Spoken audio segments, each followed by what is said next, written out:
Welcome to B-Rate YouTube, where I finally do a video and everyone's probably scratching their head as to why Radio Guy is now doing a video all of a sudden. Well, it's because there's been some pretty big news, particularly in the last week or so. Before I really go into it, I just want to kind of say that, you can always catch my Monday podcast for free over on Patreon. It's about an hour, and, I cover a couple of different topics.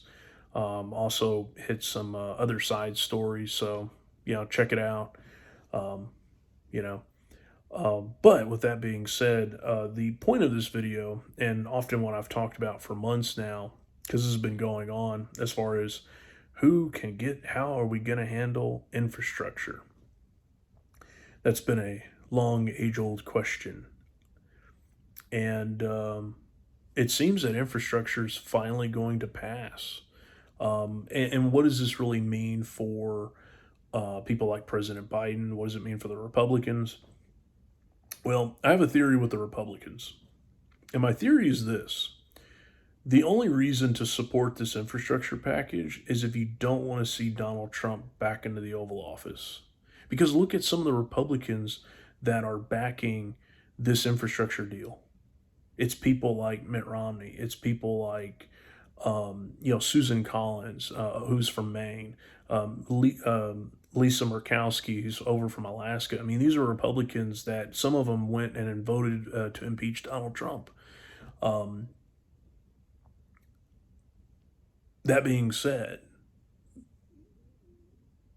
they've kind of come to the conclusion of, well, we don't really like the personality of Donald Trump. We'd rather just work with Joe Biden. And so that's what it comes down to. And I kind of recognized it recently because I'm like, why would the Republicans even want to? Because they're not going to get credit. No one's going to give them credit for infrastructure. At the end of the day, I mean, even some other more conservative lawmakers, like, people like Ted Cruz, have literally said, like, why are we supporting this? We're not going to get credit. And he's right. They're not going to get credit. They really aren't. Um, in fact, the when they had first kind of like struck an earlier version of this infrastructure deal, the Democrats were already out there, like, oh, look at all, if we combine this infrastructure package with our fix it all plan that we're still working on passing, this is a huge win for us today. And it upset a lot of the Republicans because they're like, see, that's why we're not really too gung.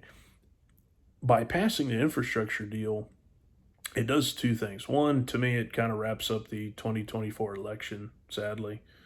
I was really hoping we'd drag this one out, well, for the most part. But secondly, it also kind of, in a way, um, increases the likelihood that you're going to pass the fix it all plan, which is about $3.5 trillion. I know it sounds like a lot of money, but once you put it over 10 years, then it really starts to change how much we're really talking about spending. It's the same with that infrastructure package. I mean, yeah, it's $1 trillion, but it's over 10 years, so it amounts to about $100 billion. And I've talked about it. What does Radio Guy think about the infrastructure deal? I mean, there's some things I'm kind of like, but in the end, to me, the way I look at it is I'm like, okay, it's a down payment, better than nothing. And so I've actually been supportive because, unlike certain conservatives who shall remain nameless that convince me that they've never driven a vehicle before, we do have potholes in America. We do have bridges that need to be checked. Um, Sadly, we have two parties, the Republicans and the Democrats, that are trying to operate in the 21st century with 20th century policies. It doesn't really work that well. So, do I think this infrastructure package is like groundbreaking? No, I don't. It's a down payment. That's about it. But we haven't done infrastructure in so long, and again, I can't go out and be like, oh yeah, oh yeah, time to celebrate. It's kind of more or less. I'm doing this video because how the infrastructure package, if it's passed or if it isn't, really decides the next election. I can remember a time when somebody asked me a few years ago, they're kind of like, Radio Guy, how do you think Donald Trump could get reelected? And I was like, Well, for a guy that likes to wear a hard hat, it would make sense if he wanted to do infrastructure. That would actually be a great way for him to get reelected. Never could get anywhere on it. Was it Trump's fault? Not exactly. It's actually the Republicans themselves, because in the Republican ideal of infrastructure, it's like anywhere you'd go, there'd be a toll road, county road, toll road, side street, toll road, driveway, toll road. They put a toll on like everything because that's how they would pay for it. And it's like, okay, that's a bit odd, really. And so that's why the infrastructure plan under Donald Trump never really materialized. Of course, there was also the fact that the Democrats were never going to go along with it. So, there's that element too. But generally speaking, yes, that you have an infrastructure bill that if the Republicans use their 2010 playbook there, if we go back and look at that, what did they do under President Obama? What do they do under a typical Democrat? Which is the Democrats are spending a lot of money and we need a grandstand. And so that's what they're doing. I mean, just to me, as I'm doing this video, the Republicans are already like talking about how look at all the other spending priorities that the Democrats are doing. They're doing all this spending. They're going to blow out the deficit. It's like, well, I mean, we don't really ask these questions when we had a Republican president. I mean, I've even said that in the past, and I can remember some people saying like, "Oh yeah, that's true. That the Republicans really only ever talk about the deficit and the debt when there's a Democrat in the Oval Office. That's the only time they talk about it." I mean, in fact, there was an article back under Donald Trump, President Trump, about President Trump and the Republicans basically killed fiscal conservatism and killed what remained of the Tea Party ideals. And I was like, I'm sitting there going, well, to be honest, you can't really kill something if it wasn't really a thing. And fiscal responsibility has never been a thing with the Republican Party. They will always up the defense budget. They will never cut the defense budget. It's like, do we really need more F-35s? Yes, we do. We need more. Okay. You know? I mean, look at the defense budget right now. They're going and increasing it. Even the Democrats. Biden's like, well, I think we should have a defense budget of 715 billion, and both parties are like, no, we're going to have it at 740 billion in defense spending, and it's like, gee, yeah, I mean, it kind of makes sense though, because like I said, since 9/11, there are more terrorists today than before 9/11. So actually, in my opinion, it makes perfect sense why we have to keep upping the defense budget. But point being, going back on topic, the infrastructure deal is about $1 trillion over 10 years. And if this thing goes through, which seems more likely now, otherwise I probably wouldn't waste time making this video. This to me decides the 2024 election. It most likely will be Donald Trump and Ron DeSantis, the Florida governor, as running mates on the Republican ticket in 2024. That will most likely be the ticket. And on the Democrat side, now all President Biden has to do, since he's getting infrastructure through, is, make it till 2024. That's really, just old age doesn't catch up with him, and he's able to cross the finish line there. That's really all he's got to do at this point.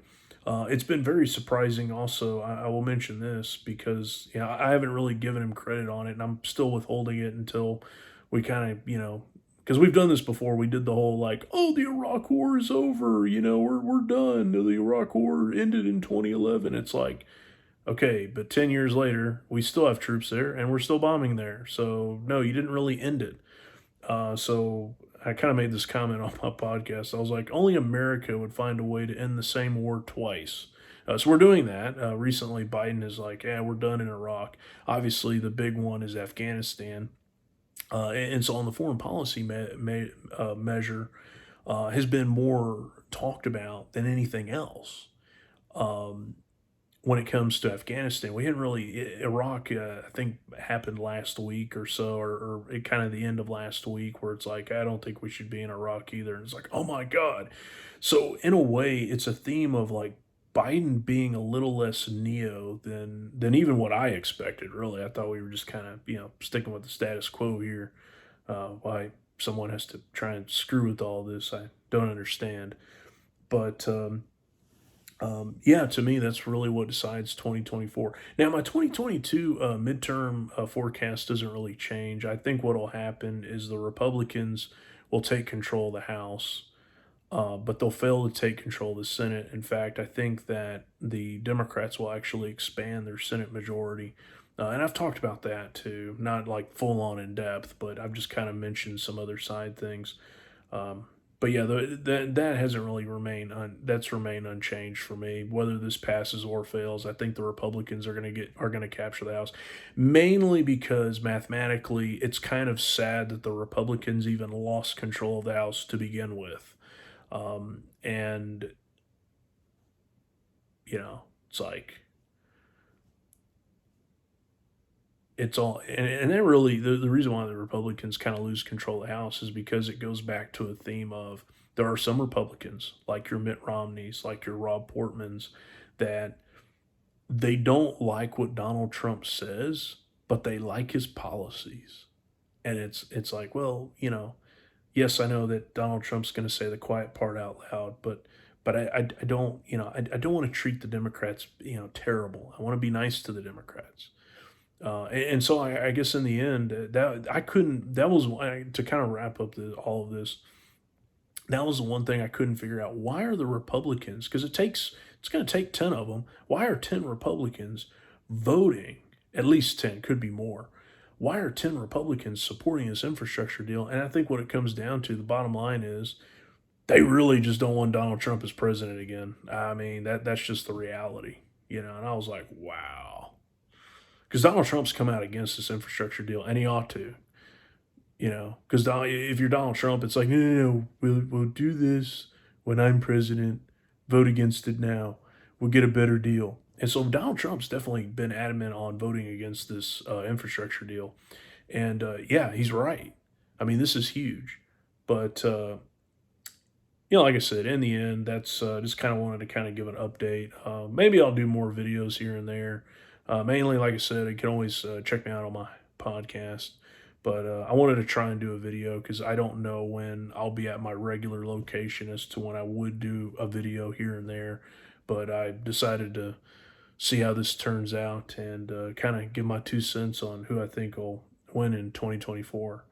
All Biden has to do now is make it across the finish line. Thanks again for listening to Be Rate Politics with Radio Guy.